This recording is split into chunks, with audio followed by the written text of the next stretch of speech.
Hi everyone, welcome back to my channel. আজ আমি আপনাদের জন্য ভোগের খিচুড়ি আর তার সাথে বাঁধাকপি ঘন্টর রেসিপি নিয়ে এসেছি। একটি স্পেশাল মশলা দিয়ে তৈরি করব এই ভোগের খিচুড়ি আর তার সাথে বাঁধাকপি ঘন্ট। কাল যেহেতু কোজাগরি লক্ষ্মী পুজো, এই লক্ষ্মী পুজো সকলের ঘরেই করা হয়। তাই আজকের এই খিচুড়ি আর সাথে বাঁধাকপি ঘন্ট রান্না করে মায়ের ভোগ নিবেদন করতে পারেন।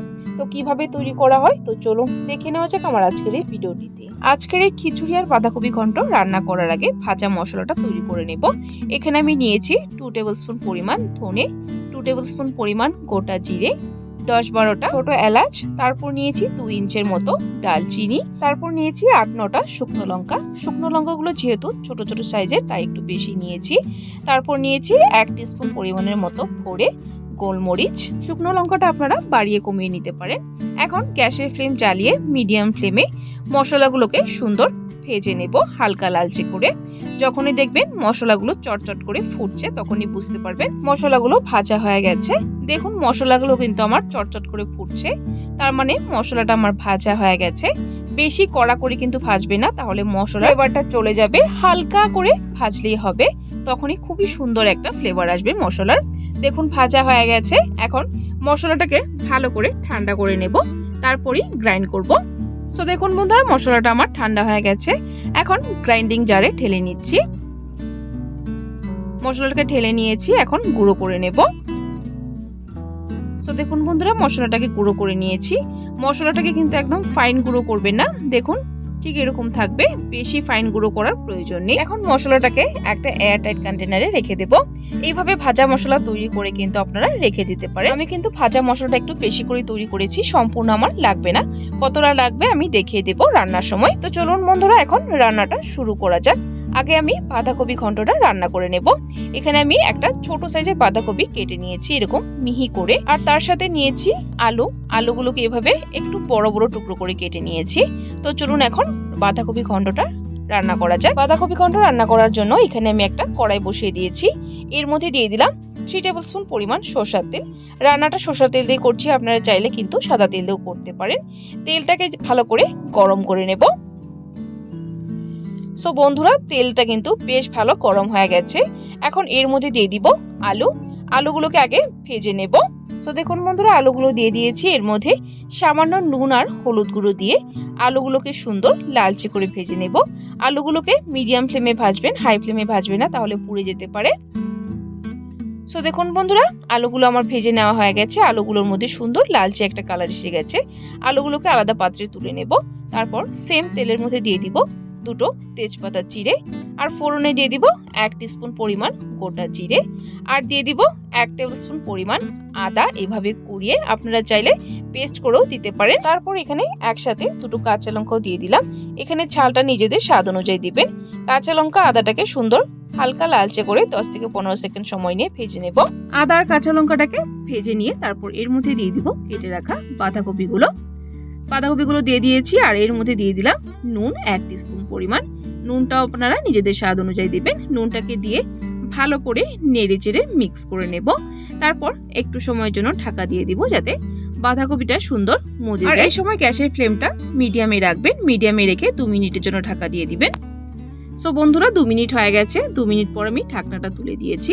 ঢাকনাটা তুলে দিয়ে বাঁধাকপিটাকে আবার নেড়ে চেড়ে নিচ্ছি। দেখুন বাঁধাকপিটা কিন্তু সুন্দর মজে গিয়ে অল্প হয়ে গেছে। এখন এর মধ্যে অ্যাড করে দিব আলুগুলো। যেহেতু আলুগুলো সেদ্ধ করা হয়নি, শুধু ভাজা হয়েছে, তাই আলুগুলো একটু আগে দিয়ে দিলাম। আলুগুলোকে দিয়ে আবারও ভালো করে নেড়ে চেড়ে নেব। তারপর এর মধ্যে অ্যাড করব কিছু গুঁড়ো মশলা। এখানে দিয়ে দিলাম 1 টিস্পুন পরিমাণ হলুদ গুঁড়ো, আর দিয়ে দিলাম 1 টিস্পুন পরিমাণ লাল লঙ্কা গুঁড়ো। এখানে কিন্তু আর জিরে গুঁড়ো বা ধনে গুঁড়ো দেওয়ার প্রয়োজন নেই, যেহেতু ভাজা মশলা ইউজ করব। ভাজা মশলাতে অলরেডি আছে। গুঁড়ো মশলাটাকে দিয়ে ভালো করে নেড়ে চেড়ে তারপর আবারও ঢাকা দিয়ে দিব। ঢাকা দিয়ে ভালো করে আলু এবং বাঁধাকপিটাকে সেদ্ধ করে নেব মিডিয়াম ফ্লেমে। প্রায় 5 মিনিট সময় নিয়ে সেদ্ধ করব। ফিরে আসছি 5 মিনিট পর। সো বন্ধুরা 5 মিনিট হয়ে গেছে। 5 মিনিট পর আমি ঢাকনাটা তুলে দিয়ে ভালো করে আবারও নেড়ে চেড়ে নিচ্ছি। দেখুন আলু আর বাঁধাকপি কিন্তু সুন্দর সেদ্ধ হয়ে গেছে। আলুগুলোকে সামান্য একটু ম্যাশ করে দেব, তাহলে বাঁধাকপিটা খেতে ভালো হবে। বাঁধাকপিটাকে আরো 2 থেকে 3 মিনিট সময় নিয়ে ভালো করে ভেজে নেব। দেখুন বাঁধাকপিটা সুন্দর ভাজা হয়ে গেছে। এখন এর মধ্যে দিয়ে দিলাম 1 টিস্পুন পরিমাণ চিনি, যেহেতু নিরামিষ রান্না, আর বাঁধাকপি ঘন্টতে একটু মিষ্টি দিলে খেতে ভালো হয়। যদি অপছন্দ করেন মিষ্টিটা স্কিপ করতে পারেন। চিনিটাকে দিয়ে ভালো করে নেড়ে চেড়ে আবারও মিক্স করে নিয়েছি। তারপর লাস্ট এর মধ্যে দিয়ে দিলাম 1 টিস্পুন পরিমাণ ভরে ভাজা মশলাটা। ভাজা মশলাটাকে দিয়ে ভালো করে নেড়ে চেড়ে নেব।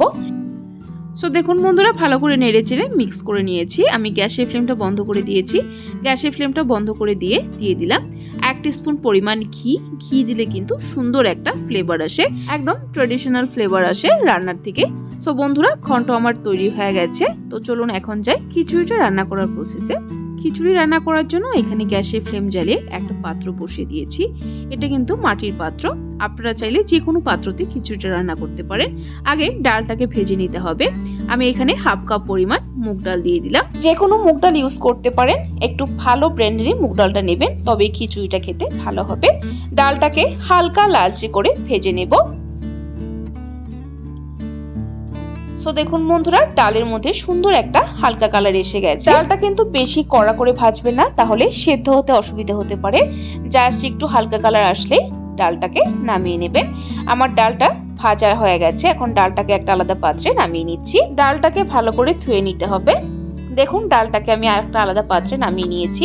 এখন সেম পাত্রে নিয়ে নেব চাল। এখানে আমি গোবিন্দভোগ চাল নিয়েছি। ডাল আর চালের পরিমাণ সমপরিমাণ নিয়েছি। গোবিন্দভোগ চালটা কিন্তু একটু ছোট ছোট হয়, আর এই চালে সুন্দর একটা ফ্লেভার থাকে, তাই এই চালটাই খিচুড়ির জন্য ইউজ করা হয়। চাল আর ডালটাকে একসাথে ভালো করে ধুয়ে নিব। বেশি ধোয়ার প্রয়োজন নেই, 1 থেকে 2 বার ধুলেই হয়ে যাবে। আমি 2 বার ধুবো চাল আর ডালটাকে, আর খুবই হালকা হাতে এইভাবে কচলাবেন। সো বন্ধুরা, চাল আর ডালটাকে আমি ধুয়ে নিয়েছি 2 বারের মতো। এখন চলুন খিচুড়িটা রান্না শুরু করা যাক। এখানে আমি গ্যাসের ফ্লেম জ্বালিয়ে সেম পাত্রটা বসিয়ে দিয়েছি। এর মধ্যে দিয়ে দিলাম 2 টেবিলস্পুন পরিমাণ সরষের তেল। খিচুড়িটা সরষের তেল দিয়ে করবেন, তবেই কিন্তু খেতে ভালো হবে। তেলটা গরম হয়ে গেলে এর মধ্যে দিয়ে দিলাম 2টো তেজপাতা, আর ফোড়নে দিয়ে দিলাম 1 টিস্পুন পরিমাণ গোটা জিরে, আর দিয়ে দিলাম 2টো শুকনো লঙ্কা। ফোড়নটাকে 10 থেকে 15 সেকেন্ড সময় নিয়ে ভালো করে ভেজে নেব। দেখুন ফোড়নটা আমার ভালো করে ভেজে নেওয়া হয়ে গেছে। এখন এর মধ্যে দিয়ে দিব আদা এবং কাঁচা লঙ্কা থেতো করে। খিচুড়িতে এভাবে আদা কাঁচা লঙ্কা থেতো করে দিলে কিন্তু খেতে ভালো হয়। আদা আর কাঁচা লঙ্কাটাকেও ভালো করে ভেজে নেব। দেখুন আদা আর কাঁচা লঙ্কাটা আমার ভালো করে ভেজে নেওয়া হয়ে গেছে। এখন এর মধ্যে দিয়ে দিব ধুয়ে রাখা ডাল এবং চালগুলো। দেখুন ডাল আর চালটা দিয়ে দিয়েছি। ডাল আর চালটাকে ভালো করে নেড়ে চেড়ে মিক্স করে নেব। দেখুন ভালো করে মিক্স করে নিয়েছি। এখন এর মধ্যে দিয়ে দিব স্বাদ মতো নুন। এখানে আমি 1 টিস্পুন পরিমাণ নুন দিয়ে দিলাম। তারপর দিয়ে দিলাম 1 টিস্পুন পরিমাণ হলুদ গুঁড়ো, আর দিয়ে দিলাম 1 টিস্পুন পরিমাণ লাল লঙ্কা গুঁড়ো। গুঁড়ো মশলাটাকে ভালো করে নেড়ে চেড়ে চাল এবং ডালের সাথে মিক্স করে নেব। দেখুন ভালো করে নেড়ে চেড়ে মিক্স করে নিয়েছি। এখন এর মধ্যে দিয়ে দিলাম জল। অবশ্যই গরম জল দেবেন। জলের পরিমাণটা আমি একবারেই দিয়ে দিলাম বেশি করে, পরে আর অ্যাড করব না। খিচুড়িটা কিন্তু আমি বেশি পাতলাও করব না বা বেশি ঘনও করব না, মিডিয়াম কনসিস্টেন্সি রাখবো। আর জলের পরিমাণ প্রায় 4 গ্লাসের মতো দিয়ে দিলাম। নর্মাল যে আমরা রেগুলার জল খাই সেই গ্লাসে 4 গ্লাস দিয়ে দিলাম। জলটা একটু নিজেরা বুঝে দেবেন খিচুড়িটা কতটা পাতলা করবেন বা কতটা ঘন রাখবেন। দেখুন জলটাকে দিয়ে দিয়েছি। জলটাকে দিয়ে ভালো করে নেড়ে চেড়ে মিক্স করে নিয়েছি। এখন ঢাকা দিয়ে মিডিয়াম ফ্লেমে কুক করব। যতক্ষণ না চাল এবং ডালটা সেদ্ধ হয়ে যাচ্ছে ততক্ষণ অবধি কুক করব। আর মাঝে মাঝে 2 থেকে 3 বার নেড়ে চেড়ে দেবেন, নইলে নিচে বসে যেতে পারে খিচুড়িটা। বন্ধুরা প্রায় 15 মিনিট হয়ে গেছে। 15 মিনিট পর আমি ঢাকনাটা তুলে দিয়ে আপনাদেরকে দেখিয়ে দিচ্ছি। দেখুন ডাল আর চালটা সুন্দর সেদ্ধ হয়ে গেছে। প্রায় 15 মিনিট লেগেছে ডাল আর চালটা সেদ্ধ হতে। মাঝে মাঝে কিন্তু আমি 2 থেকে 3 বার ভালো করে নেড়ে চেড়ে দিয়েছি খিচুড়িটাকে। এখন এর মধ্যে দিয়ে দিলাম নুন। নুনটা আগেও দেওয়া হয়েছে টেস্ট করে, তারপরে প্রয়োজন হিসেবে নুনটা দিয়ে দিবেন। তারপর দিয়ে দিলাম 1 টিস্পুন পরিমাণ চিনি। চিনিটা কিন্তু অবশ্যই দেবেন, তবে খিচুড়ির টেস্টটা বাড়বে। নুন আর চিনিটাকে দিয়ে ভালো করে নেড়ে চেড়ে খিচুড়িটাকে মিক্স করে নেব। দেখুন খিচুড়িটা আমার কিন্তু প্রায় তৈরি হয়ে গেছে। এখন এর মধ্যে দিয়ে দিলাম সেই ভাজা মশলাটা। প্রায় 2 টিস্পুন পরিমাণ ভাজা মশলাটা দিয়ে দিলাম। ভাজা মশলাটাকে দিয়ে ভালো করে খিচুড়ির সাথে মিক্স করে নেব। ভাজা মশলাতে কিন্তু এই খিচুড়ির টেস্ট দ্বিগুণ বাড়িয়ে দিবে। অবশ্যই এই ভাজা মশলাটা দেবে। খিচুড়িতে কিন্তু একটু ঘি দিলে খেতে ভালো হয়। ঘিটা আমি ডাইরেক্ট দেব না। এখানে আমি একটা তারকা প্যান বসিয়ে দিয়েছি গ্যাসের ফ্লেম জ্বালিয়ে। এর মধ্যে দিয়ে দিলাম 2 টিস্পুন পরিমাণ ঘিটাকে ভালো করে গরম করে এর মধ্যে দিয়ে দিব অল্প কাজু আর কিশমিশ, প্রায় 1 মুঠোর মতো কাজু কিশমিশ নিয়েছি। কাজু কিশমিশটা হালকা লালচে করে ভেজে নেব। কাজু কিশমিশটা দেওয়া একদমই অপশনাল, যদি পছন্দ করেন তবেই দিবেন, নইলে ঘিটা ডাইরেক্ট দিয়ে দিতে পারেন। তো দেখুন বন্ধুরা, কাজু আর কিশমিশটাকে ভালো করে ভেজে নিয়েছি। এখন খিচুড়ির মধ্যে অ্যাড করে দেব। দেখুন অ্যাড করে দিয়েছি। এখন ভালো করে মিক্স করে নেব। খিচুড়ি আমার তৈরি হয়ে গেছে।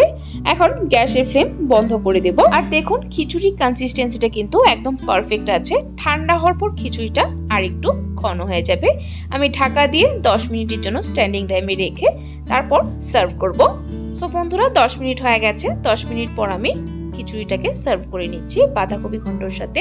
খিচুড়ির কনসিস্টেন্সিটা একদম পারফেক্ট আছে, দেখতেই পাচ্ছেন। সো বন্ধুরা এভাবে খিচুড়ি অবশ্যই তৈরি করতে পারেন ভাজা মশলা দিয়ে, খেতে কিন্তু দুর্দান্ত হয়।